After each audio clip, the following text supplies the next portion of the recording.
सुंदर सजी अयोध्या, प्रभु की छवि भी न्यारी है।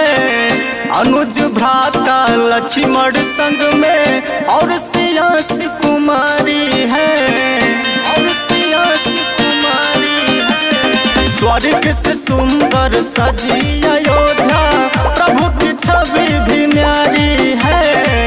अनुज भ्राता लक्ष्मण संग में और सियास कुमारी है। प्रभु के परमो भक्त वीर हनुमान आ रहे हैं। प्रभु के परमो भक्त वीर हनुमान आ रहे हैं।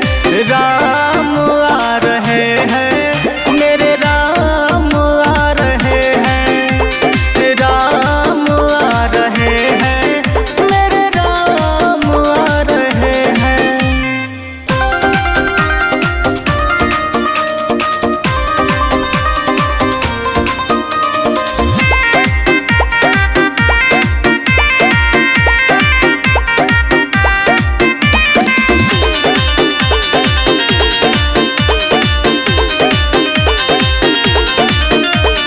सदियों से सभी राम भक्त की प्रभु दरस की इच्छा थी।